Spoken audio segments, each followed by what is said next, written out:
આગળ વાત કરીએ રાજકોટમાં અંડરબ્રિજના આરોપો મુદ્દે રામ મોકરિયાએ નિવેદન આપ્યું છે। માધાપર ચોકડી પર અંડરબ્રિજ મુદ્દે લાગેલા આરોપોને તેમણે ફગાવ્યા। બિલ્ડરોના કહેવાથી અંડરબ્રિજ ન બનાવવાની કરી હતી રજૂઆત। બિલ્ડરની ત્યાં જગ્યા છે તે અંગે હું હતો અજાણ। બિલ્ડર તરફથી અંડરબ્રિજની ટ્રાફિક સમસ્યા હલ ન થવાની કરી હતી રજૂઆત। પ્રજાના પૈસાનો ખોટો વેડફાટ ન થાય તે માટે રજૂઆત કરવામાં આવી હતી। જો ટ્રાફિક સમસ્યા હળવી થતી હોય તો અંડરબ્રિજ બનાવે। જો ટ્રાફિક સમસ્યા હળવી ન થતી હોય મનપા સરકાર અંડરબ્રિજ બનાવવાનો નિર્ણય કરે તો હું સહમત હોવાની વાત પણ તેમણે કહી। 15 જૂન 2022ના મુખ્યમંત્રીએ રજૂઆત કરી હોવાનો પણ સ્વીકાર કર્યો। માધાપર ચોકડી વર્ષોથી કેટલા ટાઈમ સુધી બ્રિજ બન્યો, ત્યાં મારી પોતાની પણ જગ્યા છે।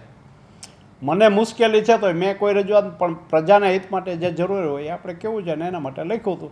હવે સરકારને કે કોર્પોરેશનને કે જે કોઈને યોગ્ય લાગે કે ભાઈ આ બનાવવું જરૂરી છે તો બરાબર છે ને એમ ક્યાંક નથી તો એને જ મેં મારી રજૂઆત માત્ર કોઈએ મને કીધું હતું બિલ્ડરોએ અને એની ત્યાં જગ્યા હશે એ હું નહોતો જાણતો। એક લાખાણીની હતી મને ખબર હતી, બાકીરભાઈની છે કે નહીં હું જાણતો નહોતો, પણ મેં રજૂઆત કરી હતી। પણ પ્રજાના હિતમાં એ મારી રજૂઆત છે સાચી કે ખોટી તો સરકારે કે કોર્પોરેશને જોઈને પછી નિર્ણય લેતા હોય ને એની પાસે તજજ્ઞ હોય। હું કોઈ તજજ્ઞ માણસ નથી, કોઈ એન્જિનિયર નથી, પણ મેં સ્થળ ઉપર જે જોયું હતું એ મેં લખીને મોકલ્યું હતું। એનો અમલ કદાચ એને જે કંઈ કરવો હોય મારા કાગળને આધાર બનાવ્યો। હવે માનો કે મને એમ લાગે ને બધા પ્રજાને એવું લાગતું હોય કે કોઈ મને રજૂઆત કરે કે ભાઈ આ બરાબર નથી તો હું એમાં સહમત છું। આ વિશે વધુ જાણકારી માટે સંવાદદાતા પરાક્રમસિંહ જાડેજા ફોન લાઈન પર જોડાયા છે। પરાક્રમસિંહ, રામ મોકરિયાનું નિવેદન સામે આવ્યું છે, પરંતુ આખી આ ઘટના છે શું? ચોક્કસથી વર્ષ 2023 થી જે અહીંયા જે ઓવરબ્રિજ બનવાનો હતો ત્યાં નીચેથી અંડરબ્રિજ પણ ઓવરબ્રિજ બની ગયો છે, અંડરબ્રિજ પણ બને। સૌથી વધારે રાજકોટ શહેરની અંદર ટ્રાફિકની જો સમસ્યા હોય અને સૌથી વધારે ટ્રાફિક ભેગો થતો હોય તો માધાપર ચોકડી છે। હવે માધાપર ચોકડી એ પ્રાઇમ લોકેશન રાજકોટનું છે અને 3 જિલ્લાઓને જોડતો મોરબી, જામનગર અને રાજકોટ। આ રાજકોટથી જવું હોય જામનગર તો પણ અહીંયાથી જવાય છે અને મોરબી જવું હોય કે અમદાવાદ તરફ જવું હોય તો અહીંથી જવાય છે। રામભાઈ મોકરિયાને ત્યાંના સ્થાનિક બિલ્ડરો છે જે રાજકીય વર્ગ ધરાવે છે, સાથે સાથે અગ્રણી રાજકોટના ટોચના કહી શકાય તેવા બિલ્ડરોની આસપાસમાં જગ્યાઓ આવેલી છે। આ બિલ્ડરોએ રામભાઈ મોકરિયા સાંસદ છે તેમને રજૂઆત કરી કે અહીંયા જો અંડરબ્રિજ બનાવવામાં આવશે તો અંડરબ્રિજ બનાવવામાં આવશે તો કોઈ ટ્રાફિકની સમસ્યા હળવી નહીં થાય। રામભાઈએ નિસ્વાર્થ ભાવે પત્ર લખ્યો મુખ્યમંત્રીને અને મુખ્યમંત્રીને જે તે સમયે પત્ર લખ્યો કે તમે જે અહીંયા જો અંડરપાસ બનાવશો, અંડરબ્રિજ બનાવશો તો ટ્રાફિકની સમસ્યા હળવી નહીં થાય તેવો જે તે સમયે પત્ર લખ્યો હતો। પરંતુ તાજેતરમાં રામભાઈ મોકરિયાએ મીડિયાને એવું નિવેદન આપ્યું છે કે મેં જે તે સમયે પત્ર લખ્યો હતો તે નિસ્વાર્થ ભાવે લખ્યો હતો ને બિલ્ડરોએ મને જે રજૂઆત કરી હતી તેના આધારે મેં પત્ર લખ્યો હતો।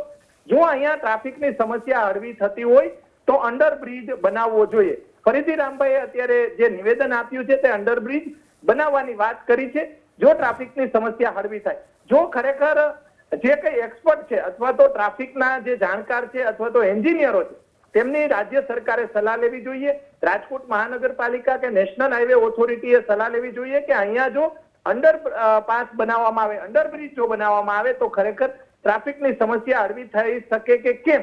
બિલ્ડરોએ જે તે સમયે રજૂઆત કરી હતી તે પોતાના સ્વાર્થ માટે આસપાસમાં પોતાની જગ્યાઓ, કરોડો રૂપિયાની જગ્યાઓ આવેલી છે અને આસપાસમાં જોઈ શકાય છે બિલ્ડિંગ પણ હાઈ પ્રોફાઇલ બનેલા છે કે જે કરોડો રૂપિયાની એક દુકાનનો ભાવ 3 થી 4 કરોડ રૂપિયા થાય એટલો ત્યાં જમીનનો ભાવ છે ને પ્રાઇમ લોકેશન આવેલું।